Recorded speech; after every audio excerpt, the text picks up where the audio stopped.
Entra el frete de Oaxaca.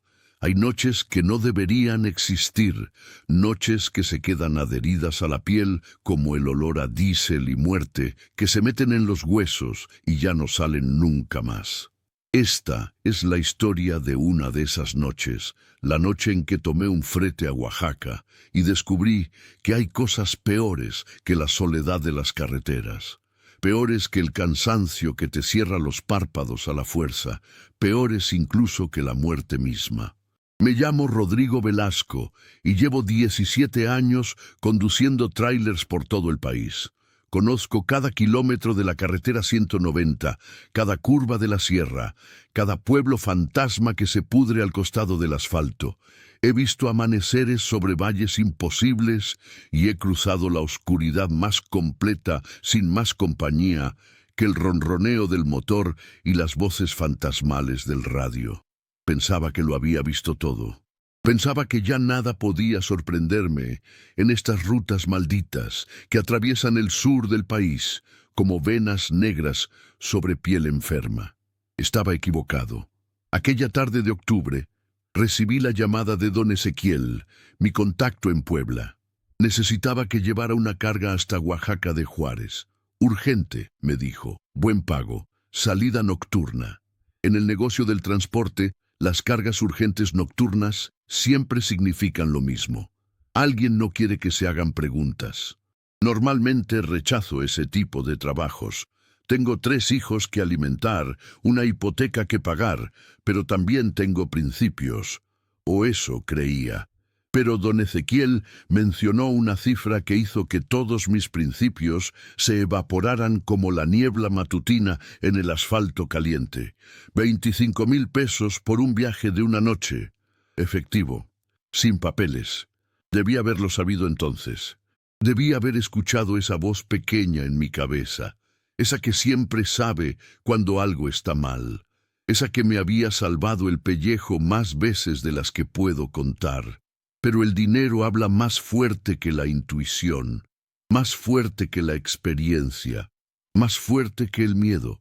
Acepté el trabajo sin hacer preguntas, sin investigar qué llevaría en la caja del tráiler, sin cuestionar por qué nadie más había querido tomar el frete.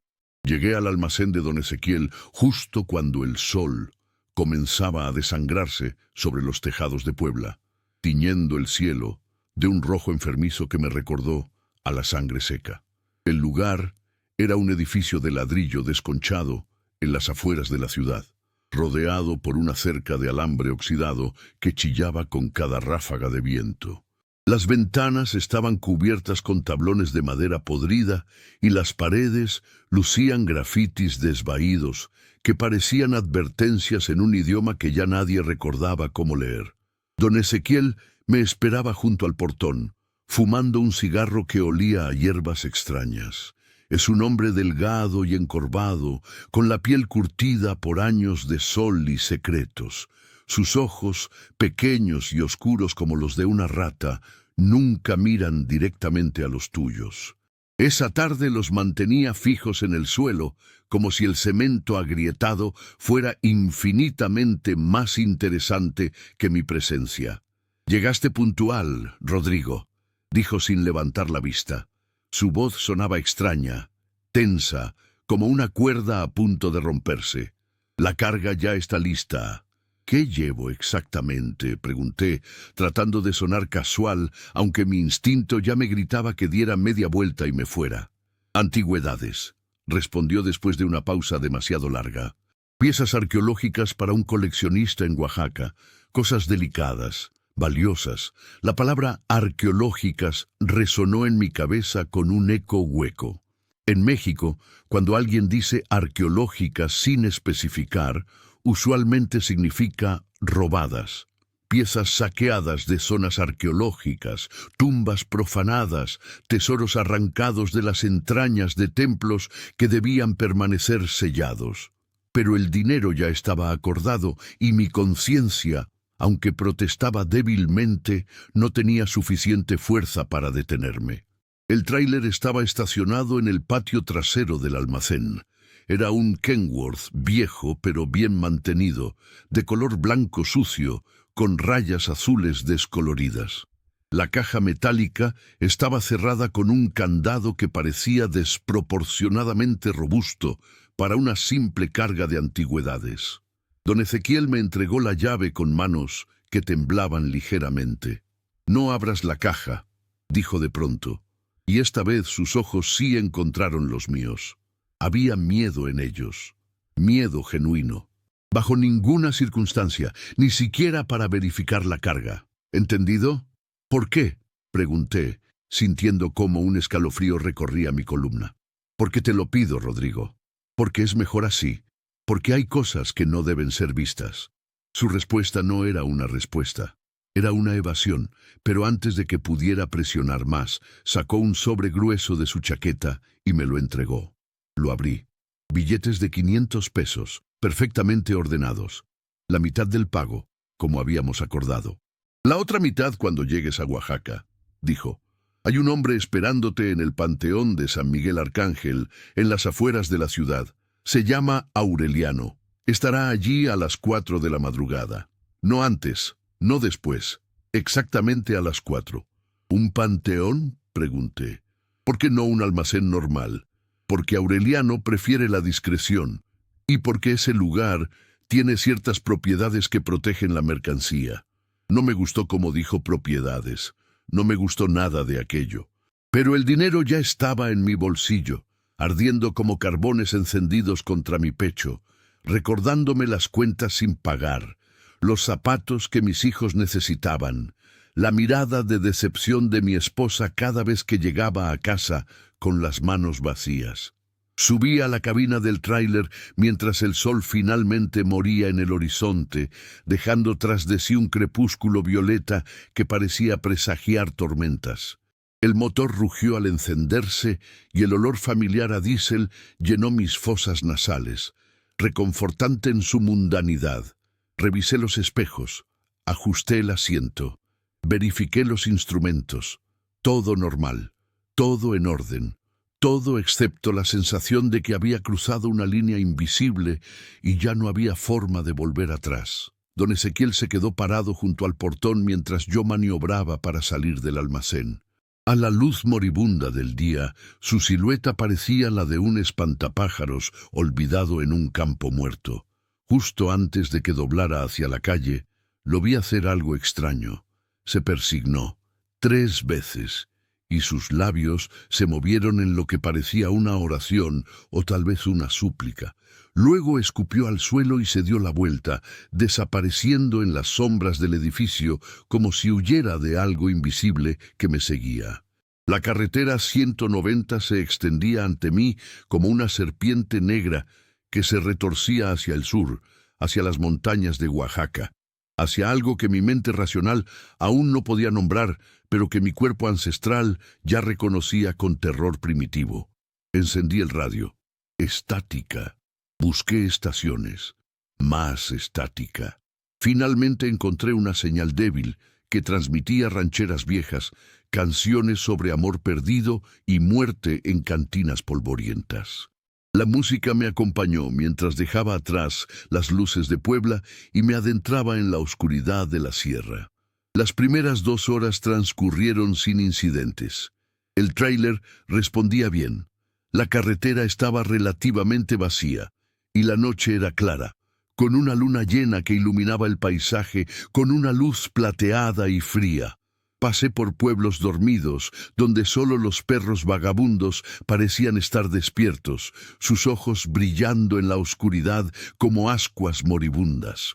Crucé puentes sobre barrancos que se hundían en la negrura absoluta y serpenteé por curvas que bordeaban precipicios donde un solo error significaría la muerte. Pero algo comenzó a cambiar alrededor de las 11 de la noche, cuando ya había dejado atrás Tehuacán y me adentraba en las montañas propiamente dichas. La temperatura descendió bruscamente. El aire que entraba por la ventilación olía diferente, más pesado, cargado de humedad y algo más, algo dulzón y putrefacto que me recordaba a flores marchitas sobre una tumba.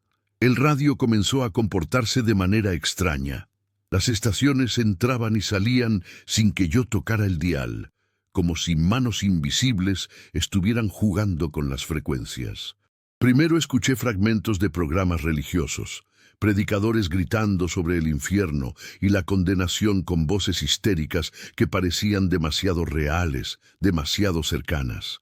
Luego, música indígena, tambores y flautas que creaban melodías que no pertenecían a ninguna tradición que yo conociera, ritmos que hacían que mi corazón latiera de forma irregular. Y finalmente, silencio. Un silencio tan completo y absoluto que resultaba ensordecedor, como si todo el universo hubiera dejado de respirar simultáneamente. Apagué el radio. El silencio persistió, pero ahora era peor, porque no tenía la ilusión de que algo funcionara mal con el aparato. Era el silencio real de la montaña, el silencio que existe cuando la civilización se ha quedado atrás y solo queda la naturaleza primitiva y todo lo que habita en ella, todo lo que nunca ha sido domesticado ni nombrado. Fue entonces cuando noté el olor dentro de la cabina. Copal, inconfundible. El incienso que se quema en las iglesias y en los rituales antiguos, el que supuestamente mantiene alejados a los malos espíritus.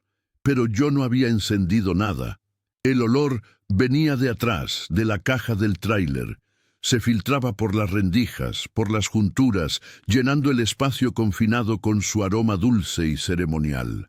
Mi mente racional buscó explicaciones. Tal vez era parte de la carga, pensé.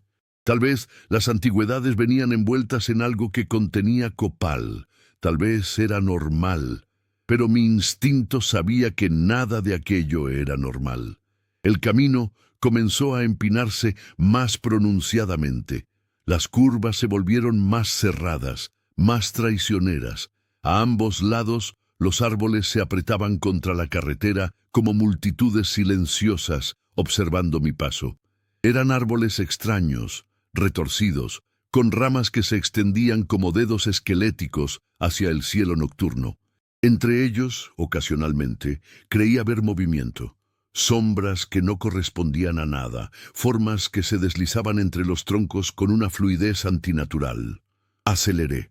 Quería salir de aquel tramo lo más rápido posible, pero el tráiler, cargado como estaba, no podía ir mucho más rápido sin arriesgarme a perder el control en las curvas. Así que mantuve una velocidad constante, luchando contra el impulso de pisar el acelerador a fondo y huir de lo que fuera que sentía respirando en mi nuca. A medianoche exacta, el radio se encendió solo. No lo toqué, ni siquiera lo rocé. Simplemente cobró vida con un chasquido eléctrico que me hizo saltar en mi asiento. La estática llenó la cabina, fuerte y agresiva, y luego, gradualmente, algo comenzó a emerger de ese mar de ruido blanco. Una voz. No. Varias voces. Hablaban en un idioma que no reconocí inmediatamente. No era español, tampoco inglés, ni ninguna otra lengua europea. Los sonidos eran guturales, llenos de consonantes ásperas y vocales que parecían venir desde lo más profundo de gargantas que no eran del todo humanas. Tardé varios segundos en darme cuenta de que estaba escuchando náhuatl o algo parecido. Un dialecto antiguo, tal vez, de las lenguas indígenas que se hablaban en estas montañas mucho antes de que llegaran los españoles. Las voces se superponían unas con otras, creando una cacofonía de susurros y gemidos. Algunas sonaban suplicantes, otras acusatorias. Había llanto, había ira, había algo que sonaba peligrosamente cercano a la locura. Extendí la mano hacia el radio para apagarlo, pero antes de que mis dedos tocaran el botón, las voces se detuvieron abruptamente. Un segundo de silencio absoluto. Y luego, clara como el cristal, perfectamente comprensible, una sola voz habló en español. «No deberías estar aquí, Rodrigo Velasco». Mi nombre.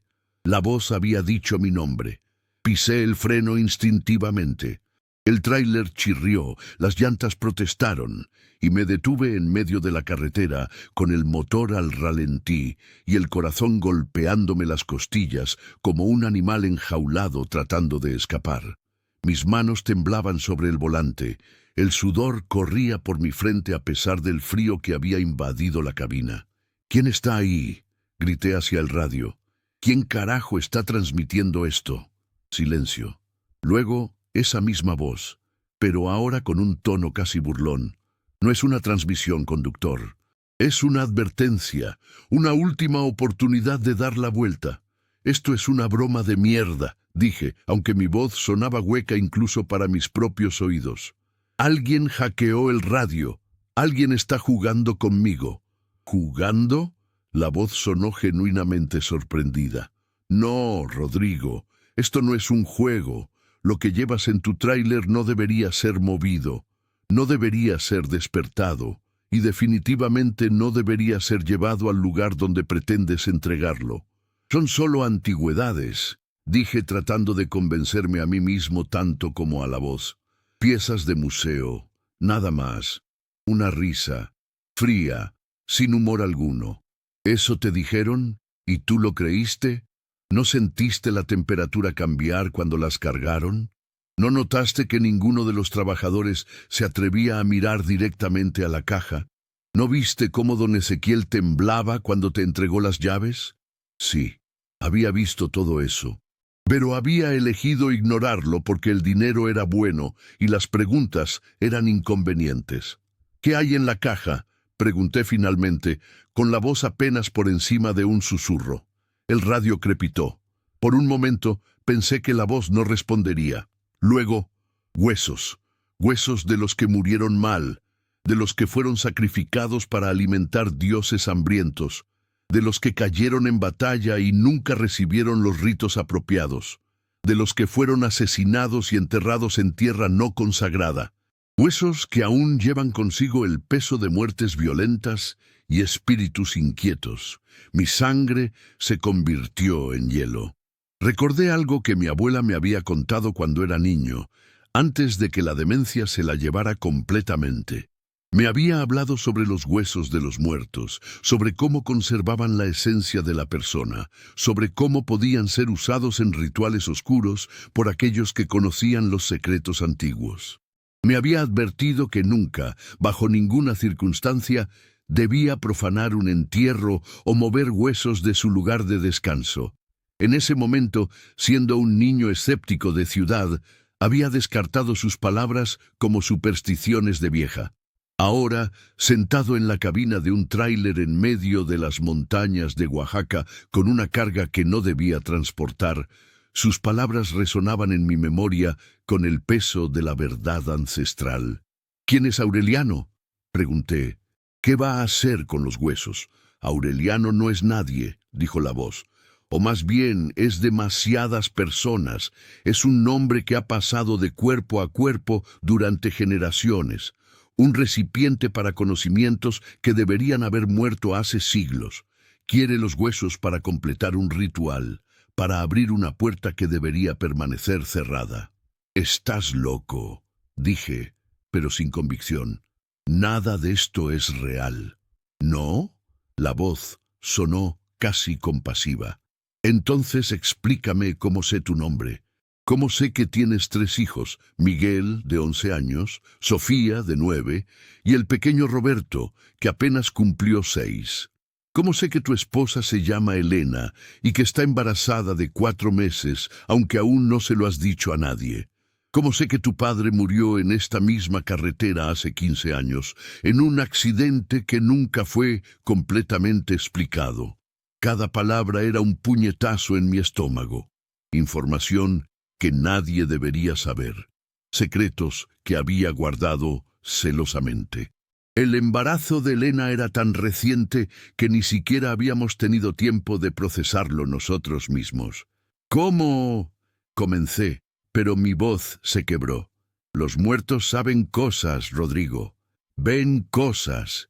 Y los que estás transportando han estado susurrando sobre ti desde que cruzaste el límite de la ciudad. Te han estado estudiando, leyendo tu vida como si fuera un libro abierto. Conocen tus miedos, tus secretos, tus pecados. Pensé en mi padre, Manuel Velasco, un conductor como yo, que había muerto cuando yo tenía 25 años. Las autoridades dijeron que se quedó dormido al volante y se salió del camino, cayendo por un barranco. Pero nunca encontré marcas de frenado. Nunca encontró sentido que un conductor con 30 años de experiencia simplemente se durmiera en una sección recta de la carretera. Siempre sospeché que había algo más, algo que nadie había querido investigar demasiado profundamente. ¿Qué le pasó a mi padre?, pregunté, sorprendiéndome a mí mismo con la pregunta. Un suspiro a través del radio, largo, triste. Tu padre vio algo que no debía ver. Iba conduciendo por esta misma carretera cuando su radio comenzó a hablar, como el tuyo ahora. Pero él no escuchó las advertencias.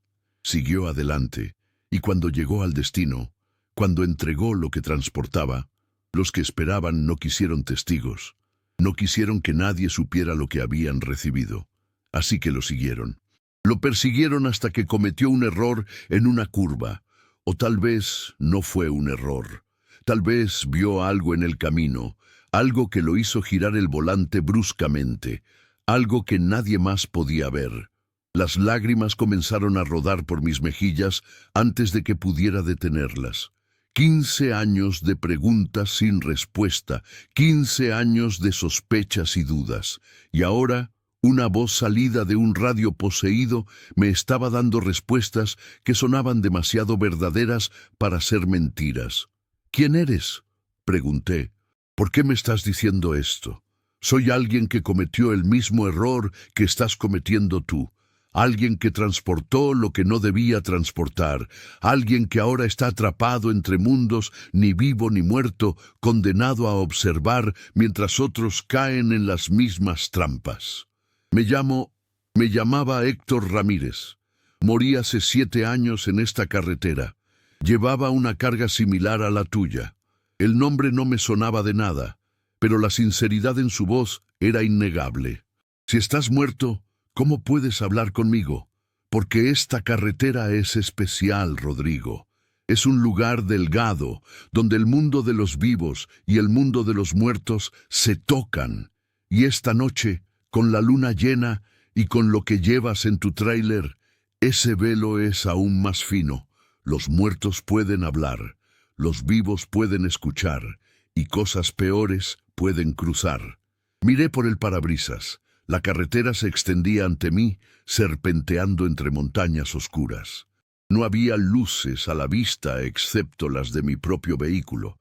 No había otros coches. No había señales de civilización. Estaba completamente solo en un lugar que parecía existir fuera del tiempo y del espacio normal.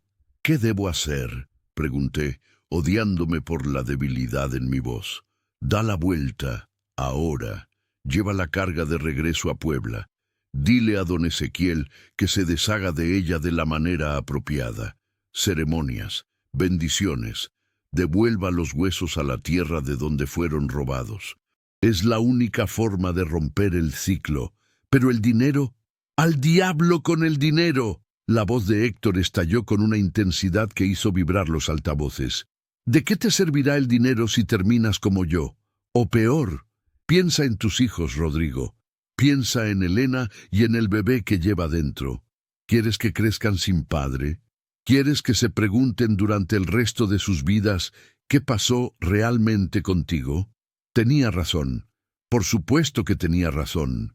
Cada fibra de mi ser me gritaba que diera la vuelta, que huyera de aquel lugar maldito, que regresara a casa y abrazara a mi familia y nunca volviera a aceptar un trabajo sospechoso sin importar cuánto pagara.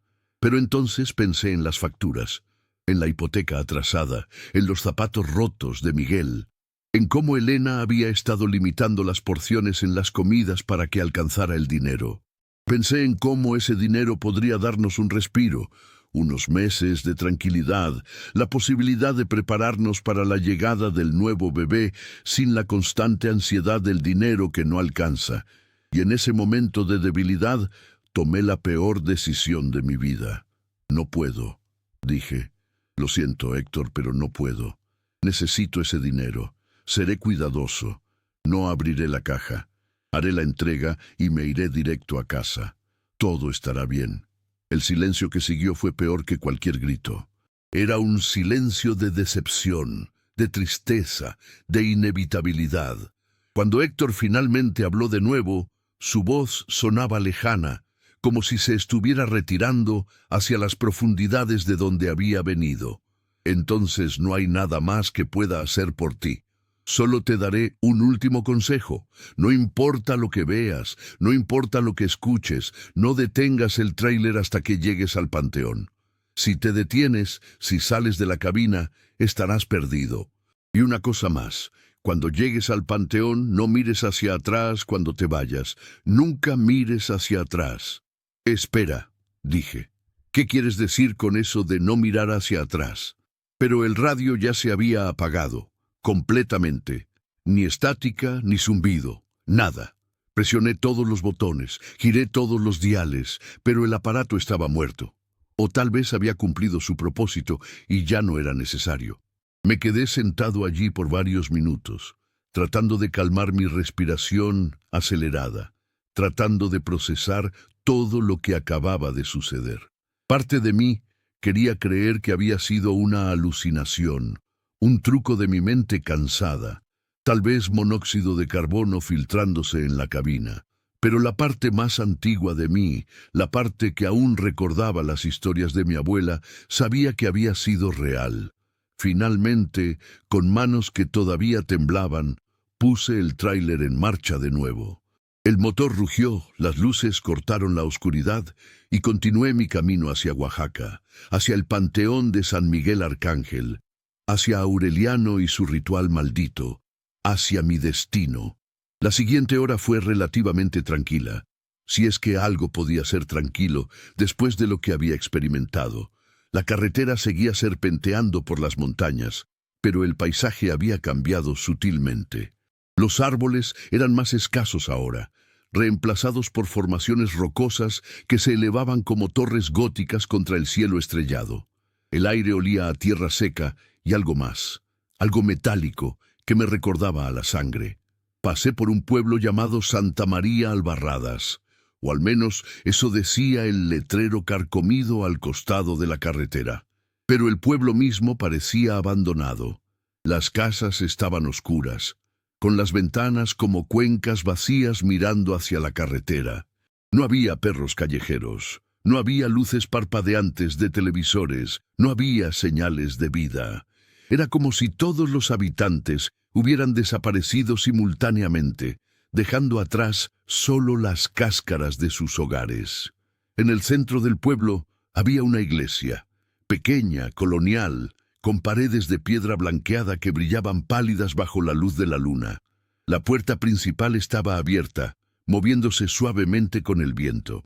Mientras pasaba frente a ella, tuve la absurda sensación de que algo me observaba desde el interior, algo que esperaba pacientemente en la oscuridad del templo.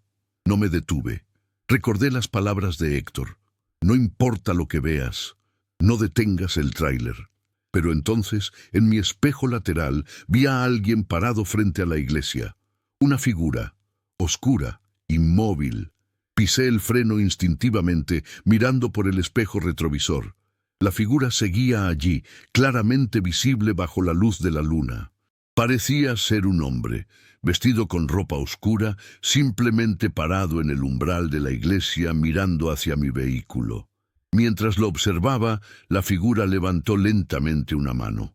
No era un saludo, era más como una señal, como si me estuviera llamando, invitándome a regresar, a acercarme. Algo en ese gesto hizo que mi piel se erizara. No había nada abiertamente amenazante en él, pero había una cualidad antinatural en la forma en que se movía la figura, una fluidez que no correspondía a un ser humano normal. Y aunque estaba demasiado lejos para ver su rostro con claridad, tenía la terrible sensación de que me estaba sonriendo. Aparté la mirada del espejo y aceleré, dejando atrás el pueblo fantasma y su inquietante vigilante. Mis manos apretaban el volante con tanta fuerza que mis nudillos se habían vuelto blancos. Podía sentir mi pulso latiendo en mis sienes, un ritmo frenético que no parecía querer calmarse. «No mires hacia atrás», me había dicho Héctor, y aunque aún no había llegado al panteón, algo me decía que el consejo aplicaba también aquí y ahora. Así que mantuve la vista al frente, enfocado en la carretera que se desenrollaba ante mí, negándome a mirar los espejos, negándome a satisfacer la curiosidad mórbida de saber si la figura me seguía. El olor a copal en la cabina se había intensificado. Ya no era un aroma sutil que se filtraba de la caja, ahora era penetrante, casi abrumador, llenando mis pulmones con cada respiración. Y había algo más mezclado con él. Un olor dulzón a descomposición, a muerte antigua, a cosas que habían estado enterradas por demasiado tiempo y que habían sido perturbadas. Abrí ligeramente la ventanilla, desesperado por aire fresco. El viento de la montaña entró con una ráfaga fría, pero no ayudó. El olor parecía venir de todas partes, impregnando la tapicería, adhiriéndose a mi ropa, penetrando en mi piel. Y entonces escuché algo que hizo que mi corazón se detuviera. Un golpe, desde atrás, desde la caja del tráiler. No fue fuerte, fue suave, casi tentativo, como si alguien estuviera tocando la pared metálica desde dentro. Tap, tap, tap. Me congelé. El sonido había sido inconfundible. No era el ruido normal de la carga moviéndose con el balanceo del vehículo. Era deliberado, intencional, rítmico. Tap, tap, tap, más fuerte ahora, más insistente. No, murmuré para mí mismo, no es real, es mi imaginación, es el miedo jugando trucos con mi mente. Pero el golpeteo continuó, y luego, para mi absoluto horror, se convirtió en un rasguño. El sonido de algo duro arañando el metal, creando un chirrido que me puso los dientes de punta. Quería detenerme, quería salir de la cabina, abrir la caja y verificar qué demonios estaba pasando allá atrás. Pero recordé la advertencia de don Ezequiel. No abras la caja bajo ninguna circunstancia. Y la de Héctor, no detengas el tráiler. Así que seguí conduciendo, apretando la mandíbula, tratando de ignorar los sonidos que venían de atrás. Los rasguños se volvieron más frenéticos, más desesperados. Era como si algo estuviera tratando de salir, de romper el metal, de liberarse. Y luego escuché las voces. No venían del radio. Venían de atrás, amortiguadas por las paredes metálicas pero claramente audibles. Eran susurros al principio, apenas distinguibles del sonido del viento, pero gradualmente se volvieron más claros, más articulados. Hablaban en diferentes idiomas: náhuatl, mixteco, zapoteco, español antiguo. Una cacofonía de dialectos muertos y vivos entremezclándose en una sinfonía de lamentos. No podía entender todas las palabras, pero el tono era universal: dolor, ira, súplica. Una voz se destacó del resto. Era la de un niño. No podía tener más de 10 años. Hablaba en español moderno, claro y simple. ¿Por qué nos llevas a ese lugar? ¿Por qué no nos dejas descansar? No respondí. No podía responder. Mi garganta estaba cerrada por el miedo. Mamá está llorando, continuó la voz del niño. Dice que ese hombre es malo. Dice que va a lastimarnos de nuevo. Otra voz, esta de una mujer mayor, habló en un español mezclado con náhuatl. Nos arrancaron de la tierra sagrada. Nos separaron de nuestras familias. Y ahora nos llevan a un lugar de oscuridad donde seremos usados para propósitos impuros. Por favor, dijo una tercera voz, la de un hombre que sonaba joven, tal vez 20 y tantos años. Detente, da la vuelta, no permitas que esto continúe, aún hay tiempo. Hay que matarlo, gritó otra voz áspera y llena de odio. Matar al conductor como mataron a los demás. Derramar su sangre como derramaron la nuestra. No, dijo la voz del niño. Él no sabe lo que hace. Es como los otros. Un peón, un ignorante. Las voces comenzaron a discutir entre ellas, argumentando sobre mi destino, sobre sus propios destinos, sobre lo que vendría. El volumen aumentó hasta que se convirtió en un rugido ensordecedor que llenaba toda la cabina, penetrando en mi cráneo, resonando en mis huesos. Me tapé los oídos con las manos, soltando momentáneamente el volante. El tráiler se desvió hacia el borde de la carretera y tuve que agarrar el volante rápidamente para corregir el curso, mi corazón latiendo salvajemente en mi pecho. «¡Cállense!», grité. «¡Cállense todos! No son reales. Están muertos. Los muertos no hablan». Las voces se detuvieron abruptamente. Un silencio absoluto cayó sobre el tráiler. Era casi peor que el ruido. En ese silencio podía escuchar mi propia respiración agitada, el latido frenético de mi corazón, el zumbido del motor. Y luego una sola voz habló. Era diferente a las otras, más profunda, más antigua, más... otra cosa. «Tienes razón, Rodrigo Velasco. Los muertos no hablan. Pero nosotros no estamos del todo muertos. No se nos permitió morir completamente. Fuimos preservados, momificados, mantenidos en un estado intermedio para servir propósitos que ni siquiera podemos comprender completamente. Somos los sin nombre, los sin tumba, los sin paz». La voz hizo una pausa. Podía sentir el peso de su atención sobre mí, como una mirada física que me examinaba, me juzgaba. «Y tú, conductor, eres nuestro carcelero temporal. Nos llevas hacia nuestro tormento renovado, hacia el hombre que nos usará para abrir puertas que deberían permanecer cerradas, hacia el final de todo lo que conoces». Yo solo estoy haciendo mi trabajo», dije débilmente. «Solo quiero ganar algo de dinero y volver con mi familia». «¿Tu familia?». La voz sonó casi compasiva. «¿Crees que volverás a ver a tu familia? ¿Crees que Aureliano te dejará ir después de que hayas visto lo que has visto, sabiendo lo que sabes? Me pagará y me iré. Ese es el trato». Una risa, profunda, resonante, sin alegría. «Los que hicieron tratos con Aureliano están todos muertos, Rodrigo. Todos. Tu padre, Héctor Ramírez. Docenas de otros conductores cuyas familias aún los esperan, cuyas esposas todavía prenden velas y rezan por su regreso. Aureliano no deja testigos. Las palabras golpearon como puñetazos. Mi padre, Héctor, había insinuado que había sido asesinado, pero escucharlo confirmado con tal certeza me llenó de una rabia fría. «¿Aureliano mató a mi padre?», pregunté, mi voz apenas un susurro. «No directamente. Aureliano rara vez ensucia sus propias manos, pero dio la orden. Y los que sirven a Aureliano, los que han vendido sus almas por migajas de poder oscuro, ellos sí se ensucian las manos. Ellos siguieron a tu padre. Ellos lo empujaron». Lágrimas de rabia rodaban por mis mejillas. 15 años había esperado para saber la verdad, y ahora que la tenía, quemaba en mi pecho como ácido. «¿Por qué?», pregunté. «¿Por qué matarlo? Solo era un conductor. Porque vio algo que no debía ver. Porque Aureliano cometió un error esa noche, permitió que tu padre vislumbrara el ritual.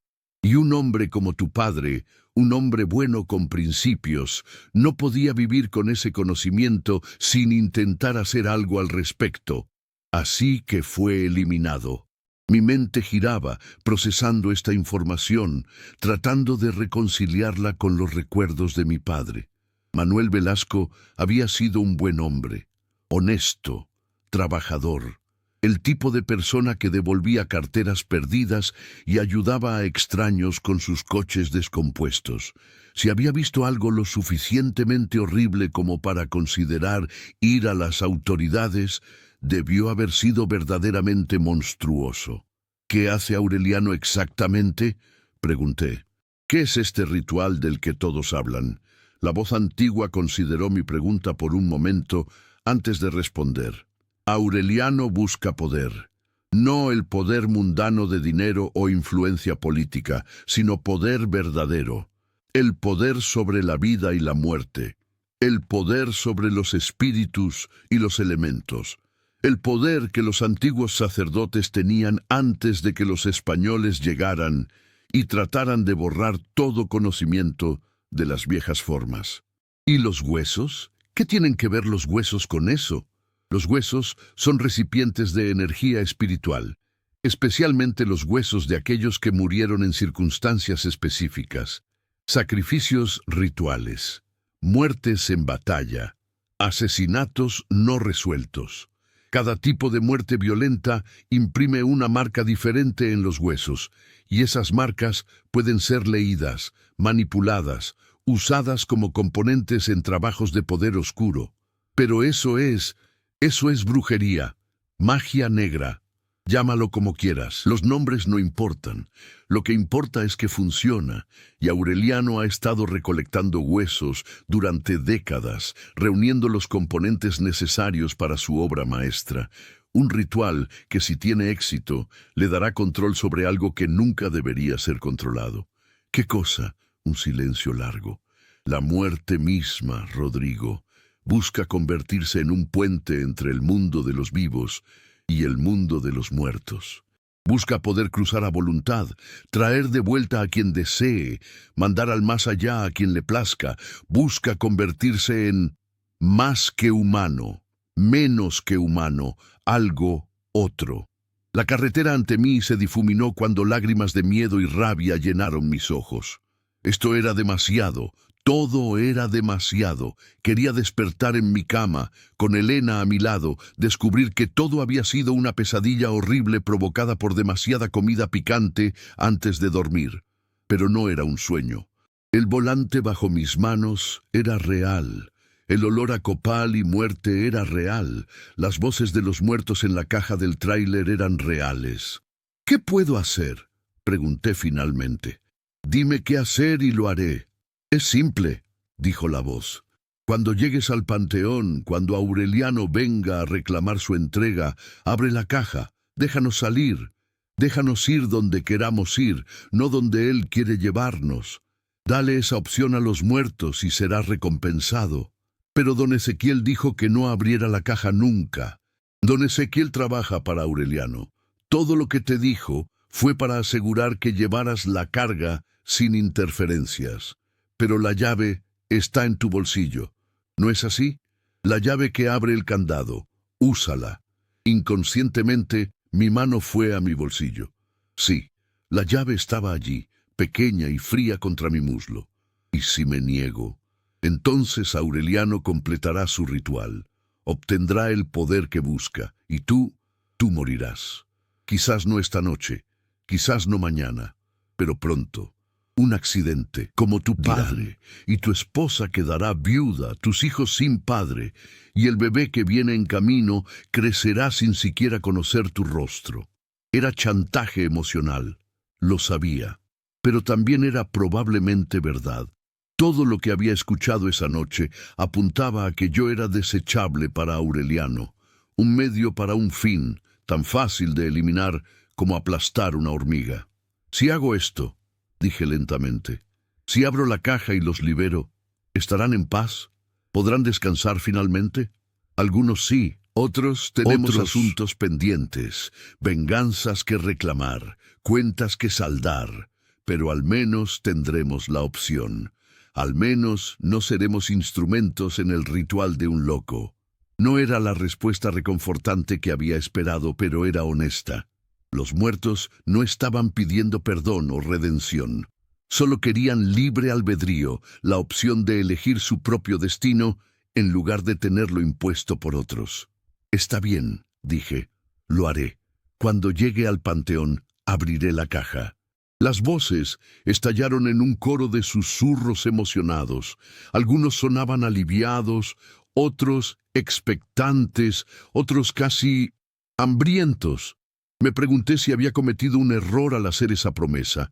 Me pregunté qué sucedería exactamente cuando esos huesos fueron liberados de su confinamiento. Pero ya no había vuelta atrás. Había tomado mi decisión. Para bien o para mal, vería esto hasta el final. La conversación con los muertos pareció marcar un punto de inflexión en el viaje. Después de eso, el ambiente dentro de la cabina cambió sutilmente. Los sonidos perturbadores se calmaron. El olor a copal se suavizó a un nivel casi tolerable. Era como si los espíritus en la caja hubieran aceptado mi promesa y ahora esperaban pacientemente a que la cumpliera. La carretera continuó su descenso serpenteante hacia el valle donde se encontraba Oaxaca de Juárez. En el horizonte podía ver el primer atisbo de luces de la ciudad, un resplandor suave contra el cielo que comenzaba a aclararse con el primer indicio del amanecer que vendría en unas horas. Consulté mi reloj, las 3:15 de la madrugada. En 45 minutos se suponía que debía estar en el Panteón de San Miguel Arcángel, entregando mi carga a Aureliano. El GPS me indicó que tomara un desvío hacia la izquierda, alejándome de la carretera principal y adentrándome en un camino de tierra que serpenteaba entre campos abandonados. A ambos lados pude ver las sombras de edificios en ruinas, antiguas haciendas que habían sido prósperas una vez, pero que ahora estaban siendo reclamadas lentamente por la naturaleza. Hiedra trepaba por las paredes de piedra. Los techos se habían derrumbado. Las ventanas eran agujeros negros que parecían ojos muertos mirando hacia la nada. El camino se volvió más estrecho, más irregular. El tráiler se sacudía violentamente sobre los baches y las piedras. Tuve que reducir la velocidad a un arrastre para evitar dañar los ejes o perder el control completamente. Y entonces, apareciendo de la oscuridad como un mal sueño materializado, vi el panteón. El Panteón de San Miguel Arcángel no se parecía a ningún cementerio que hubiera visto antes. No había entrada formal. No había arco ornamental dando la bienvenida a los visitantes. Era simplemente un espacio abierto rodeado por un muro de piedra deteriorado, medio derrumbado en varios lugares. Las tumbas se esparcían sin orden aparente, algunas marcadas con cruces elaboradas de hierro forjado, otras con simples piedras sin inscripciones. En el centro del panteón se alzaba una capilla, pequeña, construida en el estilo colonial típico de la región, con paredes blanqueadas que brillaban pálidas bajo la luz de la luna menguante. Pero había algo fundamentalmente equivocado en esa capilla. Las proporciones estaban ligeramente torcidas, como si el edificio hubiera sido construido por alguien que solo había visto dibujos de iglesias, pero nunca había entrado en una. La puerta principal estaba abierta, revelando una oscuridad absoluta en el interior. Y frente a esa puerta, esperando con la paciencia de una estatua, había un hombre. Detuve el tráiler a unos 20 metros de la capilla dejando el motor encendido. Mis manos temblaban mientras miraba al hombre que solo podía ser Aureliano. Era imposible determinar su edad. Podría haber tenido 40 años o 90. Su cara era una máscara de arrugas profundas que no parecían causadas por el tiempo, sino por algo más fundamental, como si su rostro hubiera sido tallado de madera vieja y dejado a la intemperie durante décadas. Sus ojos eran lo más perturbador, completamente negros, sin blanco visible, como pozos sin fondo que absorbían la luz en lugar de reflejarla. Vestía ropa completamente negra. Pantalones, camisa, saco, todo del color de la medianoche más profunda. En su pecho colgaba un medallón de plata del tamaño de un platillo pequeño, grabado con símbolos que no reconocí, pero que dolían mirar directamente, como si forzaran a los ojos a enfocarse de maneras antinaturales. Levantó una mano en un gesto que podría haber sido un saludo o una orden. Sus labios se movieron, aunque no pude escuchar lo que decía desde dentro de la cabina. Pero el significado era claro. Quería que saliera. Quería que le entregara la carga. Miré el reloj. Exactamente las 4 de la madrugada. Aureliano era, sin nada más, puntual. Tomé una respiración profunda, mi mano yendo automáticamente al bolsillo donde guardaba la llave de la caja. Los muertos habían dicho que los liberara. Habían prometido, ¿qué exactamente? Que estaría a salvo, o simplemente que tendrían su venganza. Demasiado tarde para arrepentirme ahora. Abrí la puerta de la cabina y salí al aire nocturno. El frío me golpeó como un puñetazo, mucho más intenso de lo que debería ser para esta época del año en Oaxaca. Podía ver mi aliento formando pequeñas nubes de vapor frente a mi rostro. Aureliano no se movió mientras yo caminaba lentamente hacia él. Simplemente me observaba con esos ojos sin fondo, su expresión completamente ilegible. «Rodrigo Velasco», dijo cuando estuve lo suficientemente cerca. Su voz era suave, casi musical, pero había un filo en ella que ponía mis nervios de punta. «Llegas puntual, eso es bueno. La puntualidad es importante en nuestro trabajo». «Traigo la entrega de don Ezequiel», dije manteniendo mi voz lo más firme posible. «Antigüedades», me dijeron. Una sonrisa se extendió por el rostro de Aureliano. No era una expresión agradable, era como ver a una serpiente sonreír. «Antigüedades». Sí, supongo que se podría llamarlas así. Objetos antiguos, muy antiguos, y muy valiosos para mí. «Quiero mi pago», dije abruptamente. «La otra mitad. Luego me iré». Por supuesto, por supuesto». Aureliano metió la mano en su saco y sacó otro sobre, idéntico al que don Ezequiel me había dado. «Aquí está. Cuenta si quieres». No conté. Solo tomé el sobre y lo metí en mi bolsillo junto con el otro. El peso del dinero debería haberme hecho sentir aliviado, victorioso incluso, pero solo me sentía enfermo. «Ahora», dijo Aureliano, mirando hacia el tráiler, «si fueras tan amable de abrir la caja». Este era el momento, el punto de no retorno. Podía hacer lo que Aureliano esperaba, abrir la caja y permitirle tomar los huesos para su ritual oscuro. O podía cumplir mi promesa a los muertos y... ¿qué? ¿Simplemente abrirla y esperar a que algo sucediera? Mi mano fue a la llave en mi bolsillo. La saqué, sosteniéndola frente a mí. «Hay algo que debo decirte primero», dije.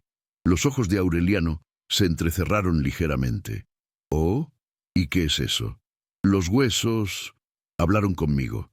Durante el viaje me contaron cosas sobre lo que planeas hacer, sobre mi padre». El cambio en Aureliano fue instantáneo. La máscara de cortesía se desvaneció, reemplazada por algo frío y peligroso. «Así que escuchaste las mentiras de los muertos», dijo. «¿Y qué te dijeron estos espíritus confundidos?» «Me dijeron que mataste a mi padre, que matas a todos los que trabajan para ti porque no dejas testigos. Tu padre». Aureliano escupió la palabra como si fuera veneno. Era un hombre débil que no podía manejar lo que vio. Amenazó con ir a las autoridades, con exponer trabajo que había tomado décadas acumular. No tuve opción más que neutralizar la amenaza. La admisión casual, la absoluta falta de remordimiento en su voz, encendió algo en mi pecho. Rabia, rabia pura y ardiente. «¡Hijo de puta!», gruñí, dando un paso hacia él. Aureliano levantó una mano.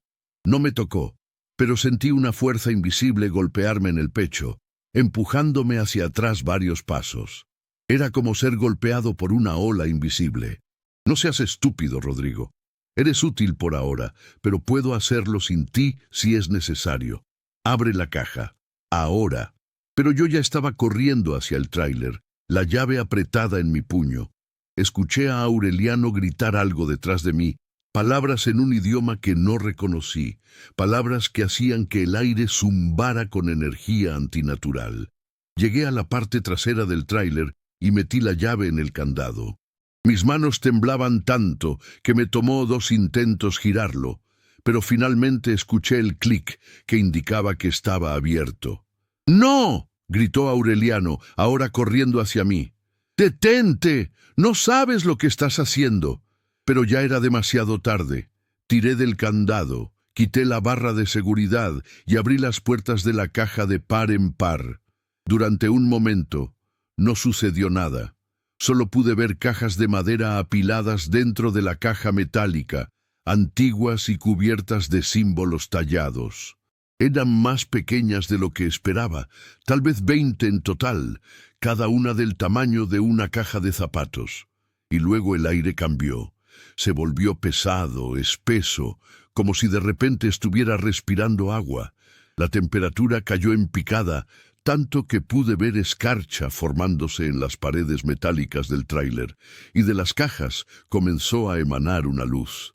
No una luz normal, sino algo que parecía absorber la oscuridad circundante en lugar de disiparla, creando zonas de negrura absoluta donde la luz tocaba. Las cajas comenzaron a temblar, suavemente al principio, luego con más violencia, y de ellas surgieron formas, no completamente sólidas, no completamente transparentes, figuras humanas hechas de niebla y recuerdos, de dolor y anhelo. Había docenas de ellas, niños y ancianos, guerreros y sacerdotes, mujeres, todos mirándome con ojos que eran ventanas a un sufrimiento que había durado siglos. «Has cumplido tu promesa», dijo la voz antigua que había hablado en la carretera, ahora viniendo de una de las figuras más grandes, un hombre que vestía lo que alguna vez habían sido ropas ceremoniales. «Y nosotros cumpliremos la nuestra». Las figuras se volvieron al unísono hacia donde Aureliano se había detenido, congelado en shock. Sus ojos negros, por primera vez desde que lo había visto, mostraban una emoción clara. Miedo. «No», susurró. «No puede ser. Los até, los vinculé. No pueden. Tus ataduras eran fuertes», dijo el espíritu líder, «pero no absolutos. Y este hombre, este conductor, nos ha dado algo que no habíamos tenido en mucho tiempo: elección». Los espíritus comenzaron a moverse hacia Aureliano, lentamente, inexorablemente, como una marea de niebla que se arrastra sobre la playa, tragándose todo a su paso. Aureliano levantó las manos, gritando encantamientos en ese idioma antiguo. Símbolos brillaron en el aire alrededor de él, formando un círculo de protección. Los primeros espíritus que lo tocaron retrocedieron, gritando en lo que sonaba como agonía, pero seguían viniendo, más y más. Y con cada espíritu que golpeaba las defensas de Aureliano, éstas se debilitaban un poco más. Las grietas comenzaron a aparecer en el círculo brillante. La luz parpadeaba. «¡Tú!», gritó Aureliano hacia mí. «Esto es tu culpa. Pagarás por esto. Tu familia pagará». Pero su amenaza fue cortada cuando el círculo finalmente se rompió. Los espíritus lo envolvieron como una ola rompiendo sobre rocas. Lo escuché gritar, un sonido de terror genuino que habría sido satisfactorio si no hubiera sido tan absolutamente aterrador. Las figuras espectrales lo arrastraron hacia la capilla. Traté de no mirar, de no ver lo que estaban haciendo, pero era imposible apartar la vista. Vi destellos de lo que sucedía en ese torbellino de niebla y cuerpos translúcidos, manos arrancando, bocas mordiendo, garras que no deberían existir en seres humanos rasgando. Y entonces, tan repentinamente como había comenzado, terminó. Los espíritus desaparecieron, desvaneciéndose en la noche como niebla bajo el sol. Aureliano yacía en el suelo frente a la capilla, inmóvil. No podía decir si estaba muerto o simplemente inconsciente, y francamente no me importaba averiguarlo. Me quedé allí temblando, mi respiración saliendo en jadeos irregulares. El silencio que llenó el panteón después de que los espíritus se fueron era absoluto. Ni siquiera los insectos hacían ruido. Entonces recordé el último consejo de Héctor. «Cuando te vayas, no mires hacia atrás». No perdí tiempo. Corrí hacia la cabina del tráiler, arranqué el motor que milagrosamente aún estaba funcionando y aceleré fuera del panteón. Las puertas de la caja aún colgaban abiertas, golpeando contra sus bisagras mientras conducía por el camino de tierra, pero no me detuve a cerrarlas. Mantuve la vista fija adelante. No miré los espejos retrovisores, no miré hacia los lados. Solo adelante, hacia la carretera principal, hacia Oaxaca, hacia algún lugar con luces y gente y la ilusión de normalidad. No fue hasta que llegué a las afueras de la ciudad, hasta que vi las primeras señales de vida civilizada. Una gasolinera a las 24 horas, un restaurante abriendo temprano, trabajadores esperando el autobús, que finalmente me permití disminuir la velocidad y respirar. Me estacioné en la gasolinera, apagué el motor y simplemente me senté allí mientras las primeras luces del amanecer comenzaban a pintar el cielo de naranja y rosa. Mis manos aún temblaban. Mi corazón aún latía demasiado rápido, pero estaba vivo. Contra todo pronóstico, estaba vivo. Saqué mi teléfono y marqué el número de Elena. Ella respondió después de varios tonos, su voz soñolienta y confundida. «¿Rodrigo? ¿Estás bien? ¿Dónde estás?» «Estoy bien», dije, y fue la verdad más hermosa que había dicho en toda mi vida. «Terminaré este viaje y luego voy a casa. Y Elena, cuando llegue, tenemos que hablar. Sobre mi trabajo, sobre hacer cambios». «¿Cambios?» «Sí, buenos cambios. Te lo prometo, solo dame un día más. Llegaré mañana por la noche. Hablamos unos minutos más, sobre cosas mundanas y maravillosas. Cómo habían dormido los niños, qué desayunarían, los planes para el fin de semana. Cosas normales que anclaban mi alma de vuelta a la realidad. Cuando colgué, salí de la cabina y caminé hacia la parte trasera del tráiler.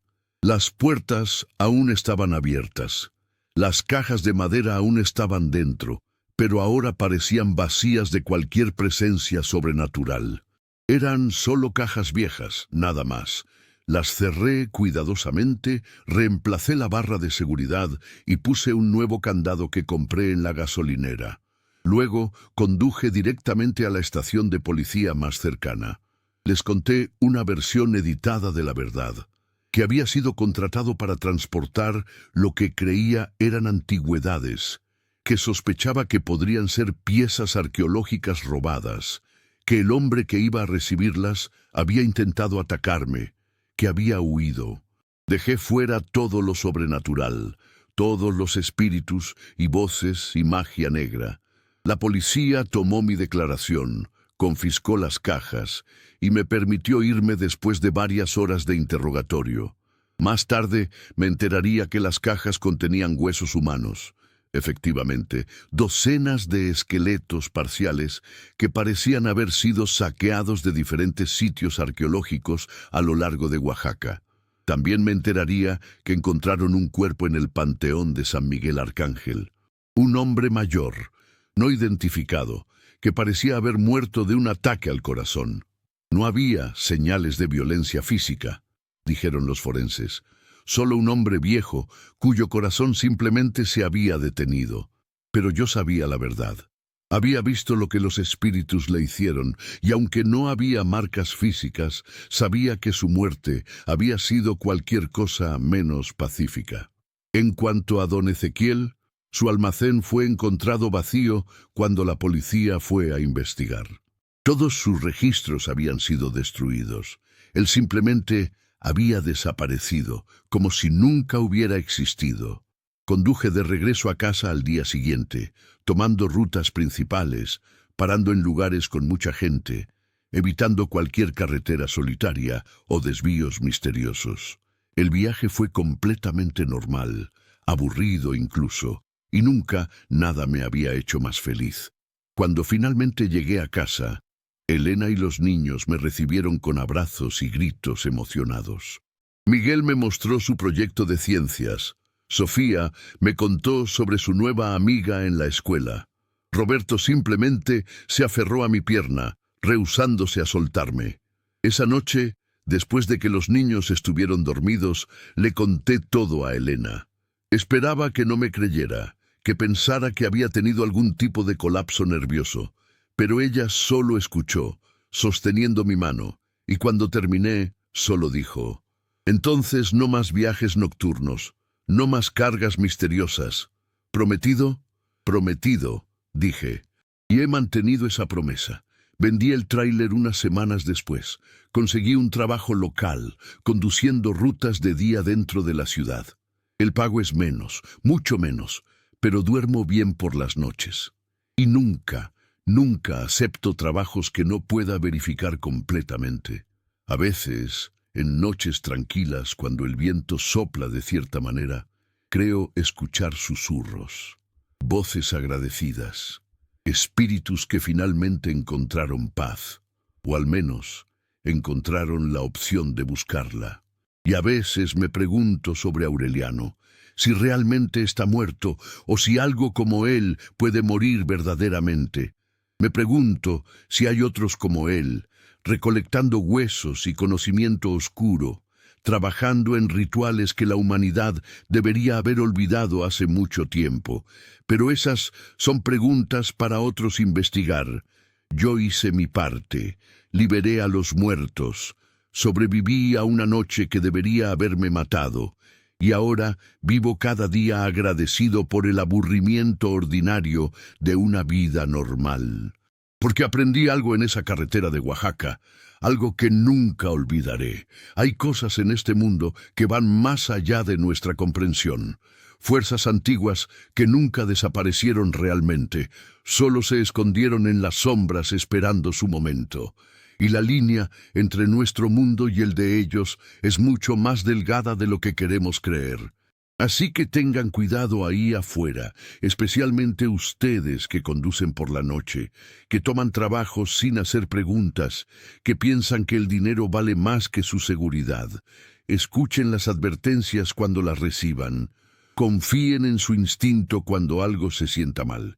Y si alguna vez se encuentran transportando algo que no deberían, algo que susurra y golpea desde el interior de su caja, algo que hace que el aire se sienta pesado y el radio se comporte de manera extraña, den la vuelta. No importa cuánto dinero les hayan prometido, no importa cuán desesperada sea su situación, den la vuelta y huyan tan rápido como puedan, porque algunos trabajos no valen la pena. Algunas cargas no deberían ser movidas y algunos lugares, como el Panteón de San Miguel Arcángel en las montañas de Oaxaca, deberían permanecer olvidados para siempre. Esta es mi historia, esta es mi advertencia. Tómenla como quieran.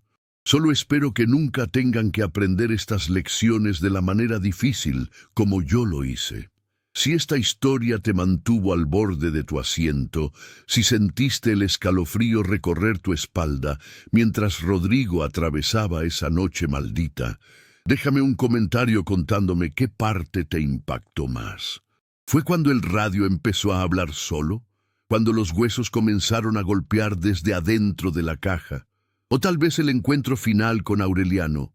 Y si aún no te has suscrito al canal, hazlo ahora. Tengo muchas más historias como esta esperando ser contadas. Relatos de carreteras malditas, encuentros sobrenaturales y secretos oscuros que acechan en las sombras de México. Escribe en los comentarios desde dónde nos estás siguiendo. Me encanta saber que estas historias llegan a rincones de todo el mundo de habla hispana. Nos escuchas desde México, España, Argentina. Donde sea que estés, eres parte de esta comunidad de amantes del misterio y lo sobrenatural. Y si conoces a alguien que disfrutaría de esta historia, compártela. Entre más seamos, más historias podré traerles. Nos vemos en la próxima. Y recuerden, no todas las carreteras llevan a casa. Algunas llevan a lugares de donde nunca deberías regresar. Hasta pronto, amigos, y manejen con cuidado.